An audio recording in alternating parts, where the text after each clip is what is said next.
నమస్తే. శ్రీ గురుభ్యో నమః. శ్రీమాత్రే నమః.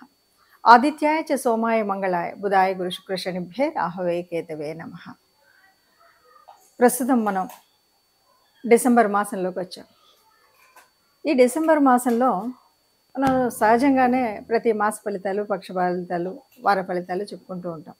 కానీ కొన్నిసార్లు గ్రహాల యొక్క మార్పు అనేటువంటిది గతులు మారుతూ ఉంటాయి.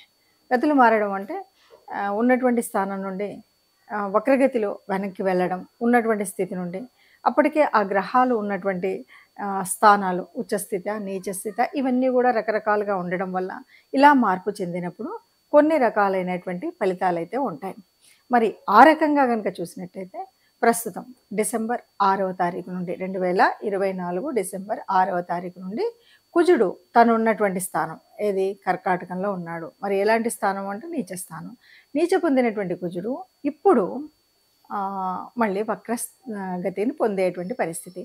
ఈ కాలం అంతా కూడా ఎప్పటి వరకు ఉంటుంది అంటే ఫిబ్రవరి 24 తారీఖు 2025 వరకు ఈ వక్ర స్థితి ఉంటుంది. అంటే అక్కడ మిథునంలో ఉంటాడు. మళ్ళీ మిథునం నుండి మళ్ళీ వక్రత్యాగం తర్వాత మళ్ళీ కర్కాటకంలోకి వస్తాడు. ఇలా ఏ గ్రహమైనా అంటే కుజుడి యొక్క గమనం మనకు తెలుసు, దాదాపు 45 రోజులు.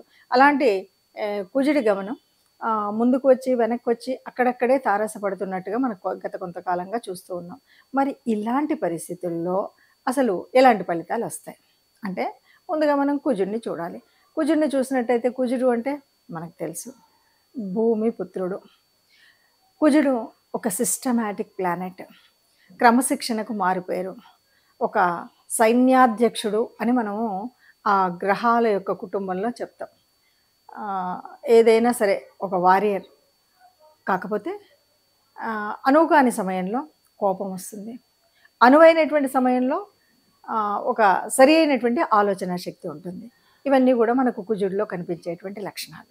మరి ఈ లక్షణాలన్నీ ఉన్నటువంటి కుజుడు ఇప్పుడు ప్రస్తుతం అంటే డిసెంబర్ 2024 6వ తారీఖున వక్రగతి చెంది దాదాపుగా ఫిబ్రవరి వరకు, వచ్చే సంవత్సరం ఫిబ్రవరి అని చెప్తున్నాం కదా, అక్కడి వరకు మరి ఇందులో ఈ వెనక్కి వెళ్తూ ఉన్నాడు. ఇలా వెళ్ళినప్పుడు ఏమైనా శుభ ఫలితాలు ఉంటాయా, అసలు ఒక్కొక్క రాశి వారికి ఎలా ఉంటుంది అని చూస్తే ఇక్కడ కొన్ని మనం ఒక విషయాన్ని మాత్రం చెప్పొచ్చు. ఎప్పుడైనా ఏ గ్రహమైనా ఎక్కడైనా నీచ పొందిన తర్వాత నీచలో ఉంది, నీచ స్థానంలో ఉంది. ఈ నీచ స్థానంలో గనక వక్రగతి పొందితే దాదాపు అది ఉచ్చ స్థానానికి ప్రతిఫలంగా ఉంటుంది. దాదాపు ఉచ్చస్థితిలో ఉన్నప్పుడు ఏ ఫలితాలు అయితే ఇస్తుందో ఆ ఫలితాలు ఇవ్వగలిగే శక్తి ఆ గ్రహానికి వస్తుంది. మరి ఆ రకంగా చూసినట్టయితే ఇప్పుడు ప్రస్తుతం మరి కుజుడు ఏమేమి శుభ ఫలితాలు ఇస్తాడు, ఏ రాశి వారికి ఎలా ఉంటుందో 12 రాశుల వారి యొక్క ఫలితాలను చూద్దాం. ముందుగా మేషరాశి వారికి ఈ కుజ వక్రగతి వల్ల ఎలా ఉందో చూద్దాం. మేషరాశి అనగానే రాశ్యాధిపతి కుజుడే. ఎప్పుడైనా సరే కుజుడు అంటే ఏ రాశ్యాధిపతి అయినా తన రాశికి ఏమైనా కష్టం చేస్తాడా అంటే ఎవరు చేయరు. రాశ్యాధిపతి రాశికి కష్టం చేయడం అనేది ఉండదు. కానీ ఇక్కడ ఇప్పుడు ఎన్నో ప్లేస్లో ఇది జరుగుతుంది అంటే 4వ స్థానం అంటే 4 అంటే ఇది గృహానికి సంబంధించింది, 4 అంటే మాతృమూర్తికి సంబంధించింది, 4వ స్థానము అంటే మన చిన్న అంటే లోవర్ స్టడీస్ ఏవైతే ఉంటాయో లోవర్ ఆ స్టడీస్కి సంబంధించినటువంటిది. వీటన్నింటిలో ఎలా ఉంటుంది అంటే మనం ఇప్పుడే ముందు మనం చెప్పుకున్నటువంటి మాట ఏంటి, ఎప్పుడు కూడా నీచ స్థానంలో ఉన్నటువంటి గ్రహం ఏదైనా వక్రగతి పొందితే ఉచ్చ స్థానంలో ఉన్నటువంటి విలువ అనమాట. ఇప్పుడు ఈ రకంగా చూస్తే రాశ్యాధిపతి 1, 2 ఉచ్చ పొందినట్టుగా అవుతుంది. అంటే ఉచ్చ పొందితే ఏ ఫలితాలు ఇస్తుందో ఆ ఫలితాలు ఇస్తుంది. దానివల్ల 4వ స్థానంలో ఇవ్వవలసినటువంటి శుభ ఫలితాలన్నీ వస్తాయి.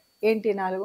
చక్కగా భూములు కొనుక్కోగలుగుతారు, అన్ని కంఫర్ట్స్ ఉంటాయి, గృహస్థానంలో హాయిగా ఆనందంగా ఉంటారు. అంటే ఆనందంగా ఎలా ఉంటారు, భార్యాభర్త సుఖంగా ఉండొచ్చు, పిల్లలతో ఉండొచ్చు, తల్లిదండ్రులతో ఉండొచ్చు, అందరూ కూడా ఒక సమన్వయం అనేటువంటిది ఇంట్లో ఉంటుంది. ఇక తల్లి ప్రేమ దక్కుతుంది, తల్లి నుండి రావాల్సినటువంటిది ఏదైనా సరే ఆశీర్వాదం నుండి ఆస్తి వరకు ఏదైనా సరే అమ్మ ప్రేమతో ఇవ్వగలుగుతుంది. అంటే అట్లాగే అమ్మ ఆరోగ్యం ఏదైనా ఇంతకుముందు బాగుండి లేకపోయినట్టయితే అంటే ఏదైనా అనారోగ్యాలతో ఉన్నది అని అనిపించినట్టయితే ఆ అనారోగ్యాలు తగ్గేటువంటి అవకాశం కూడా ఈ పరిస్థితుల్లో ఉంటుంది.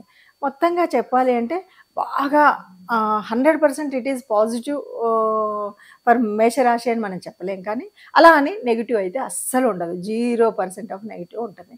అంటే ఇలా వక్రగతి పొందినప్పుడు ఇప్పుడేంటంటే కొద్దిగా మనం అనుకున్నటువంటి చెప్పబోయేటువంటి రెమెడీస్ చేసుకున్నా, నిరంతరము కుజా చాంటింగ్ చేసుకున్నా మీకెలా ఉంటుంది అంటే పట్టిందల్లా బంగారం అవుతుంది.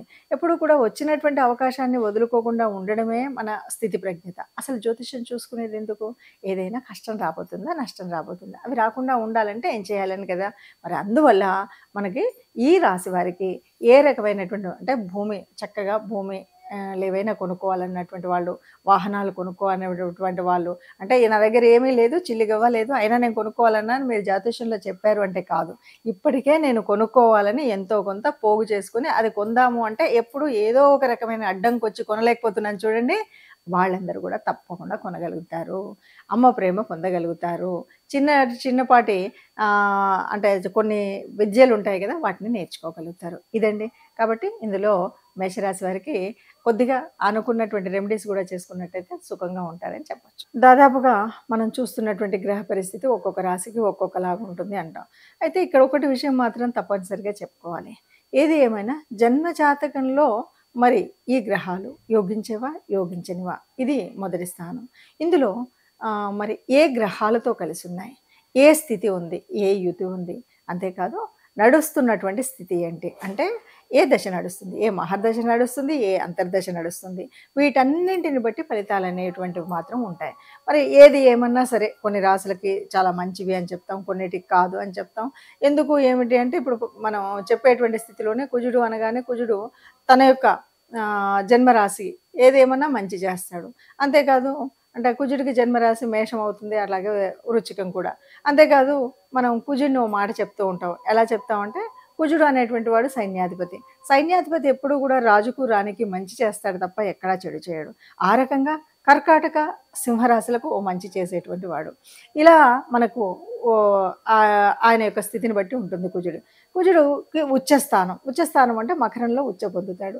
అలాంటప్పుడు కూడా మంచి జరుగుతాయి. మరి ఇలా మంచి జరుగుతాయి కానీ అందరిది మరి మకర రాశి కాకపోవచ్చు కదా, అందరిది కర్కాటక రాశి కాకపోవచ్చు కదా. మరి ఇలా ఉన్నప్పుడు ఆ గ్రహం కూడా మరి జన్మజాతకంలో కూడా సరిగ్గా కుజ దశ నడుస్తుందా, లేకపోతే కుజ అంతర్దశ నడుస్తుందా, ఇవేం జరుగుతున్నాయి అన్నది అందరికీ చెప్పలేం కదా, ఒక్కొక్కరికి ఒక్కొక్కలాగా ఉంటుంది కదా. మరి ఇలాంటి పరిస్థితుల్లో ఏది ఏమైనా సరే ఈ మార్పు వల్ల, ఈ వక్రగతి వల్ల నా రాశికి మంచి జరగాలి అని ప్రతి ఒక్కరికి ఉంటుంది. నా రాశి వారికి నాకు మంచి జరగాలి. అలా జరగాలి అంటే ఎప్పుడైనా సరే ఎవరి అనుకూలత కావాలి? దైవానుకూలత కావాలి, గ్రహానుకూలత కావాలి. ఈ 2 కావాలి. మరి దైవానుకూలత కోసం మనం చేయవలసినటువంటి రెమెడీ ఏంటి? తప్పనిసరిగా ఎవరి ఇష్టదేవత లేదా కులదేవత వారు తప్పకుండా ఇలా ఎప్పుడు ఏ గ్రహమైనా సరే అనుకూలించినా అనుకూలించకపోయినా ఆ ఉన్నటువంటి పరిస్థితుల్లో మనకు సానుకూలంగా ఉండాలి అనుకున్నప్పుడు మాత్రం మర్చిపోకుండా మనం చేయాల్సినటువంటిది మన ఇష్టదేవత ఆరాధన, కులదేవత ఆరాధన అన్నది చేస్తూ ఉండాలి. దీన్ని బట్టి మనకేమర్థమైంది? ఈ ఆరాధన నిరంతరం ఉండాలి, మొట్టమొదటి పాయింట్.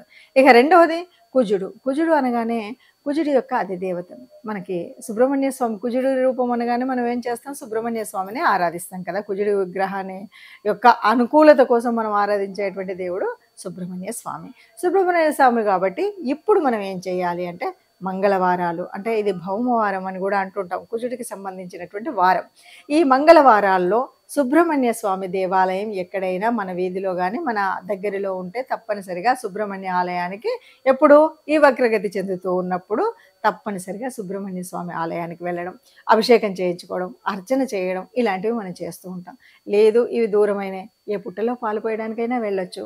మనం ఈ సుబ్రహ్మణ్య స్వామి ఆరాధన, ముఖ్యంగా సుబ్రహ్మణ్య షష్ఠి వస్తుంది కదా, ఆ షష్ఠిలో గనక సుబ్రహ్మణ్య స్వామి అభిషేకం చేయించినట్టయితే దాదాపుగా మనకున్నటువంటి ఈ చిన్న అంటే కొంచెంగా అటు ఇటుగా ఉంది అనేటువంటి, అంటే ఆ చిన్న అప్రమత్తతోటి ఈ రకమైనటువంటి నష్టం జరిగింది అని చెప్పేటువంటి వాళ్ళకు కూడా ఏ నష్టం జరగకుండా హాయిగా సాగేటువంటి పరిస్థితి ఉంటుంది. అందువల్ల సుబ్రహ్మణ్య షష్ఠి రోజు కానీ లేదు మీకు వీలైనప్పుడు ప్రతి మంగళవారం కానీ గుడికి వెళ్ళడం, ఆరాధించడం చేయండి. దీంతోపాటు మీకు నవగ్రహాల్లో ఉన్నటువంటి మరి కుజ స్తోత్రం వీలైనప్పుడు చదువుకోండి. లేదు ఆ చాంటింగ్ అనేది నిరంతరం చేయొచ్చు. ఇవేవి రావండి, ఇవేవి తెలీదండి, సుబ్రహ్మణ్య స్వామిది ఆలయం దూరంగా ఉంది అని అనుకునేటువంటి వాళ్ళు తప్పనిసరిగా రెమెడీ కావాలి అంటే ఇంకొక పని గూడా చేయొచ్చు. విష్ణు సంబంధితమైనటువంటి దేవతల్లో ముఖ్యంగా నారసింహస్వామి యొక్క కథను ఆలకించడం గానీ, అంటే అవతార ఘట్టం. అవతార ఘట్టాన్ని గనక మనం వినడం ఇలాంటిది గనక చేసినా, ఇవేవి గూడా లేదు నాకింకా ఏమీ రాదు అంటే విష్ణు సహస్రాన్ని వినండి. భక్తి శ్రద్ధలతో వినండి. ఎక్కడికి వెళ్ళినా వినండి. నిరంతరం విష్ణువుని ప్రార్థనలో ఒక తలంపుగా తలవండి. మనకున్నటువంటి ఏ రకమైన అంటే గ్రహరీత్యా మారుతున్నటువంటి స్థితి రీత్యా మీకున్నటువంటి మీ రాశి రీత్యా ఏదైనా చిన్న చిన్న అపాయాలో లేకపోతే చిన్న చిన్న ఒడిదుడుకులో వచ్చేటువంటి పరిస్థితి ఉంటే ఆ పరిస్థితి నుండి కాపాడగలుగుతుంది. కాబట్టి వీలైనంత వరకు కూడా ఈ రెమెడీని చేయండి. అందరూ సుఖంగా ఉండాలి. అందులో మనం ఉండాలి. సర్వే జనా సుఖినో భవంతు.